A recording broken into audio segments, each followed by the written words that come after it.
جو لوگ اپنے مال اللہ کی راہ میں صرف کرتے ہیں ان کے خرچ کی مثال ایسی ہے جیسے ایک دانہ بویا جائے اور اس میں سے 7 بالیں نکلیں اور ہر بال میں 100 دانے ہوں۔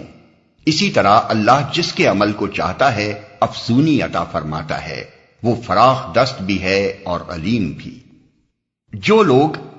اب پھر سلسلہ کلام اسی مضمون کی طرف عود کرتا ہے جو رکوع 32 میں چھیڑا گیا تھا۔ اس تقریر کی ابتدا میں اہل ایمان کو دعوت دی گئی تھی کہ جس مقصد عظیم پر تم ایمان لائے ہو اس کی خاطر جان و مال کی قربانیاں برداشت کرو،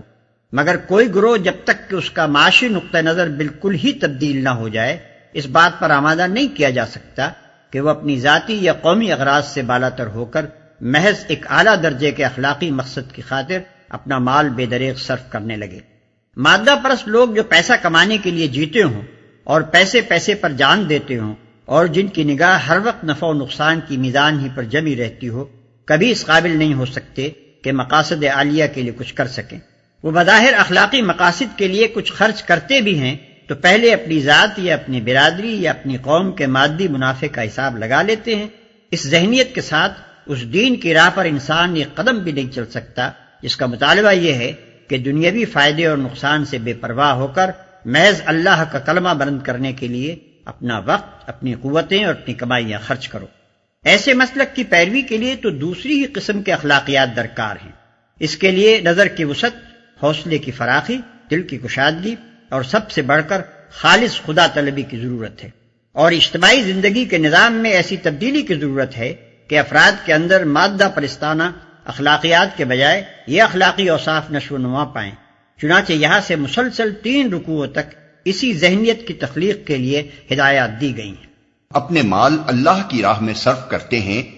مال کا خرچ خواہ اپنی ضروریات کی تکمیل میں ہو یا اپنے بال بچوں کا پیٹ پالنے میں یا اپنے اعزاء و اقربا کی خبرگیری میں یا محتاجوں کی اعانت میں یا رفاع عام کے کاموں میں یا اشاعت دین اور جہاد کے مقاصد میں، بہرحال اگر وہ قانون الہی کے مطابق ہو اور خالص خدا کی رضا کے لیے ہو تو اس کا شمار اللہ ہی کی راہ میں ہوگا۔ وہ فراخ دست بھی ہے اور علیم بھی۔ یعنی جس قدر خلوص اور جتنے گہرے جذبے کے ساتھ انسان اللہ کی راہ میں مال خرچ کرے گا اتنا ہی اللہ کی طرف سے اس کا اجر زیادہ ہوگا۔ جو خدا ایک دانے میں اتنی برکت دیتا ہے کہ اس سے 700 دانے اگ سکتے ہیں، اس کے لیے کچھ مشکل نہیں کہ تمہاری خیرات کو بھی اسی طرح نشو و نما بخشے اور 1 روپے کے خرچ کو اتنی ترقی دے کہ اس کا اجر 700 گنا ہو کر تمہاری طرف پلٹے۔ اس حقیقت کو بیان کرنے کے بعد اللہ کی 2 صفات ارشاد فرمائی گئی ہیں۔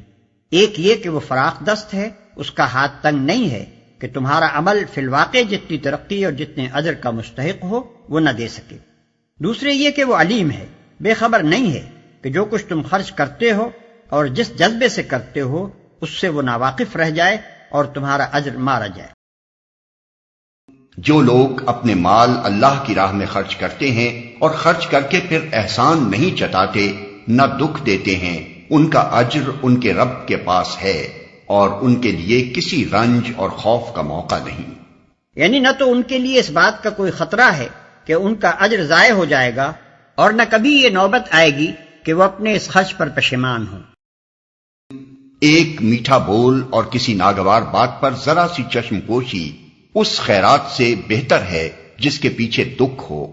اللہ بے نیاز ہے اور بردباری اس کی صفت ہے۔ اس ایک فقرے میں 2 باتیں ارشاد ہوئی ہیں۔ ایک یہ کہ اللہ تمہاری خیرات کا حاجت مند نہیں ہے، دوسرے یہ کہ اللہ تعالیٰ چونکہ خود بردبار ہے اس لیے اسے پسند بھی وہی لوگ ہیں جو چھچورے اور کم ظرف نہ ہوں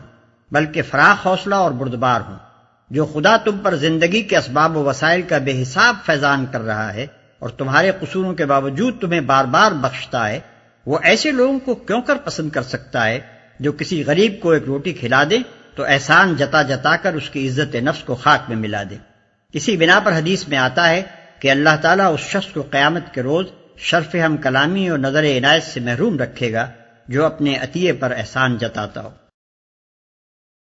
اے ایمان لانے والو، اپنے صدقات کو احسان جتا کر اور دکھ دے کر اس شخص کی طرح خاک میں نہ ملا دو جو اپنا مال محض لوگوں کے دکھانے کو خرچ کرتا ہے اور نہ اللہ پر ایمان رکھتا ہے نہ آخرت پر۔ اس کے خرچ کی مثال ایسی ہے جیسے ایک چٹان تھی جس پر مٹی کی تہ جمی ہوئی تھی اس پر جب زور کا می برسا تو ساری مٹی بہہ گئی اور صاف چٹان کی چٹان رہ گئی۔ ایسے لوگ اپنے نزدیک خیرات کر کے جو نیکی کماتے ہیں اس سے کچھ بھی ان کے ہاتھ نہیں آتا، اور کافروں کو سیدھی راہ دکھانا اللہ کا دستور نہیں ہے،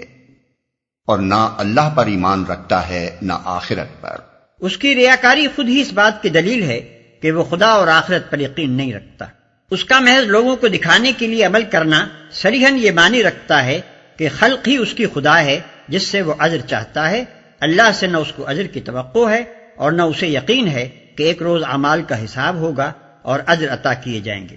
اور صاف چٹان کی چٹان رہ گئی۔ اس تمثیل میں بارش سے مراد خیرات ہے، چٹان سے مراد اس نیت اور اس جذبے کی خرابی ہے جس کے ساتھ خیرات کی گئی ہے، مٹی کی ہلکی تہ سے مراد نیکی کی وہ ظاہری شکل ہے جس کے نیچے نیت کی خرابی چھپی ہوئی ہے۔ اس توضیح کے بعد مثال اچھی طرح سمجھ میں آ سکتی ہے۔ بارش کا فطری اقتضا تو یہی ہے کہ اس سے رویدگی ہو اور کھیتی نشو و نما پائے، لیکن جب رویدگی قبول کرنے والی زمین محض برائے نام اوپر ہی اوپر ہو اور اس اوپری تہ کے نیچے نری پتھر کی ایک چٹان رکھی ہوئی ہو تو بارش مفید ہونے کے بجائے الٹی مضر ہوگی۔ اسی طرح خیرات بھی اگرچہ بھلائیوں کو نشو و نما دینے کی قوت رکھتی ہے، مگر اس کے نافع ہونے کے لیے حقیقی نیک نیتی شرط ہے۔ نیت نیک نہ ہو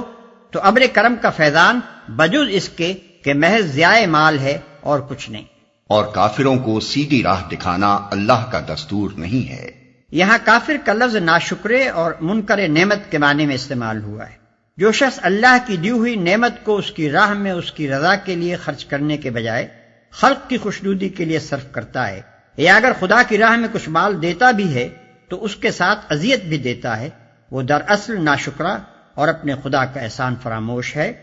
اور جبکہ وہ خود ہی خدا کی رضا کا طالب نہیں ہے تو اللہ اس سے بے نیاز ہے کہ اسے خامخواہ اپنی رضا کا راستہ دکھائے۔